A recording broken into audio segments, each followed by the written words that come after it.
Now, I have had the pleasure of meeting most people in this room. I can see the faces are quite familiar to me. It was 2 years ago that we had the Women in Sugar Conference in this very room, and I was just commenting to Grace because she arrived in a moon boot, and I was in a moon boot that day because I ruptured a ligament in my foot, and I was in that moon boot for a very long time. But I was here to talk about social media and the opportunities that it gives us to get a voice out into the wider community, to make sure that other people aren't telling our stories for us, that we get the opportunity to tell our own stories from us, our points of view. And since then we did a full-on social media workshop at the Burdekin Library, and from there we've just seen lots of interaction in social media coming from the cane industry. So CANEGROWERS, Burdekin, Women in Sugar Facebook pages and Twitter accounts as well, so it's really exciting to see that happen. I've used social media as a way of breaking down barriers and stigma related to mental health in our rural communities and trying to give a voice to the issues that people face, in as much as there's so much stigma still existing in our communities around mental health, but also to let the wider community know the struggles that many of us face on a day-to-day basis. And I was really honoured, Deborah, thank you for inviting me to speak today on the issue of mental health, particularly for women, because one of the things that I do a lot of work in is suicide prevention in our farming communities, and there's a lot of emphasis on the high rate of suicide of male farmers throughout Australia, which undoubtedly is an unacceptable level. It's very high, it's twice the rate of that of people in urban areas. But, and this is the figure, and this is what goes unnoticed and it concerns me, is that while there's that very high rate of suicide amongst men, the rate of attempted suicide amongst women in rural communities is twice that of men. And that goes unnoticed and unheard. And that tells me that our rural women are in distress, that there's a lot of issues that aren't spoken about, that's never heard in the media because so much emphasis is put on men's mental health, not on women's. And so that's what I wanted to talk to everybody about today, if that's all right with you, because we're a room full of women. I love it, women's business. We can talk about whatever we want to. One of the things that I notice with rural women is they're amazing innovators, they're amazing drivers of their community. You don't necessarily have to be in positions of leadership to do that, you just do it. It's natural, it becomes part of the course for women. You're out there making things happen in communities. But women also seem to be the ones who have to be the glue that holds everything together. And there's so much pressure. So what I do at the moment, I'm doing a lot of the drought support work out west, particularly around Hughenden and Flinders and up in the Gulf. And I sit down with women, and the conversation women want to start having with me is one of, I'm worried about my husband. I get scared, he hops in his truck, he goes out to check a windmill and I don't know if he's going to come back. So that's one of the stresses that women have. But what I try to do is bring the conversation back to that woman. How's she going? Who does she talk to? Where does she get her support from? And inevitably that woman will tell me, oh no, look, I'm all right. I'm just worried about other people. I'm worried about my son, I'm worried about my husband, I'm worried about the neighbour down the road. One of the things that women will do a great job of is the nurturing. We all know that. It's just a universal law. Women are known to be nurturers and carers of other people and carers of their communities. But what's happening to you while you're caring for others? What's happening to yourself are the questions that I ask. And so I go around and I tell the story of the oxygen mask. It's pretty simple. It's not difficult. You hop on a plane, no matter how many times you've been on that plane, you have to sit there and watch them go through the safety demonstration. And what do they tell you about the oxygen mask? Absolutely. And it's the same with your mental health and your physical health and your emotional well-being. I don't want to tie mental health up as something that's stigmatising, because just because you're going through a difficult time doesn't necessarily mean you're going to develop a mental health issue. That should never be assumed.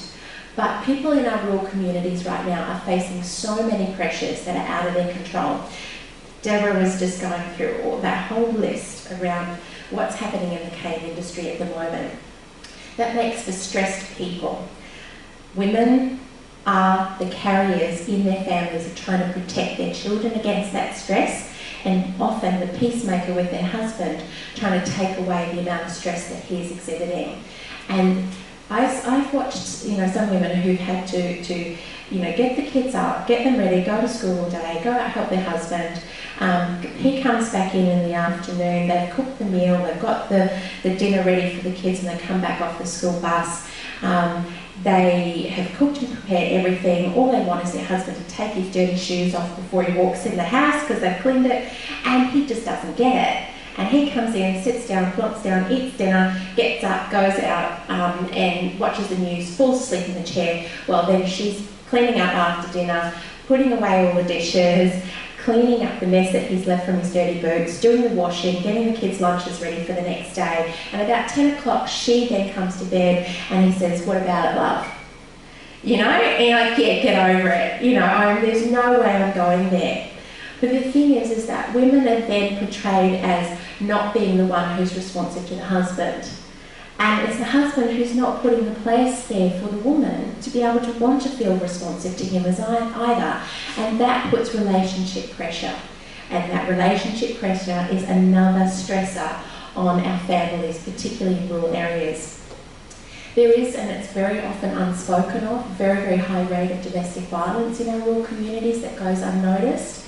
You'll all be very well aware with Rosie Batty being chosen as the Australian Woman of the Year, the Australian of the Year who happens to be a woman, that domestic violence is absolutely at epidemic levels in our communities all over Australia, with 2 women a week losing their lives to domestic violence. This is another stressor of women. Are they keeping it secret? Are they able to communicate with people in their communities about what's happening to make a difference, or is it got to be pushed down, not allowed to talk about it? Got to keep it a secret. There's too much stigma and shame associated with it. Another pressure, unnecessarily on women. So what happens to us when we've got all of this pressure and stress going on in the background? What happens? Yeah. Well, some you just keep going because you've got no other choice. Others start to break down physically. You start to see physical symptoms. Often doctors who are really attuned to it will start to notice that physical symptoms that people are suffering actually might be a result of mental and emotional stress that they're under. And they'll start to send them in a direction of getting a little bit of psychological care, not just physical care. But it's also our emotional well-being that starts to break down in how we feel about ourselves every day. And when we wake up, are we waking up with energy and looking forward to that day, or are we starting to find it really hard to get out of bed? And if that starts to enter our life and we're beginning to feel that for a couple of months on end, then we might be experiencing symptoms of depression. Or the other angle, higher levels of anxiety. And anxiety is something that people think, oh, you're just a worrier. No, anxiety is debilitating. It changes how you approach a day. Like, I can feel a bit anxious about coming and standing up here in front of a group and talking, but that's nerves. That's not the physical illness and the physical symptoms of anxiety, which change you as a person and how you interact with others. So anxiety can be a response to things that are out of your control, like the high rates of electricity prices, etc., etc. What are we going to do to take care of ourselves? Big question. Absolutely. Time. Give yourself some time. You do not have to be all things to all people all the time. I think that's the biggest message I can give anyone out there. Just stop, breathe, look at yourself, reflect. Where am I? What can I change? What can I do differently? Negativity breeds negativity, and it can be a really nasty spiral downwards.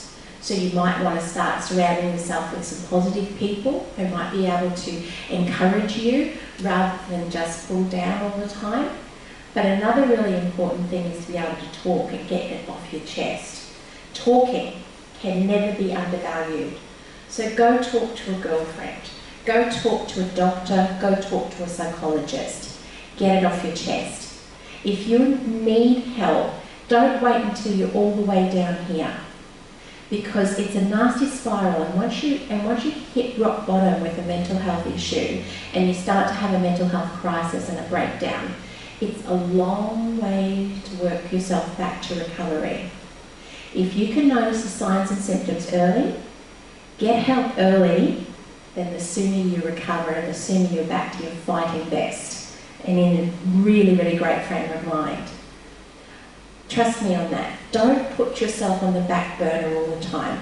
Don't think, oh, if only I work harder, if only I try harder, if only I give myself just a bit more time, I'll be okay. If you notice the signs and symptoms of depression or anxiety, a mental health issue coming on, go see your doctor.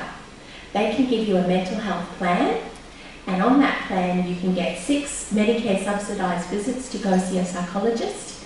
Now, you're lucky here in the Burdekin, because if there's not one available here, Townsville's not far away and they're just oversupplied with psychologists up there, and you need to find a good one, so you ask your doctor for a recommendation.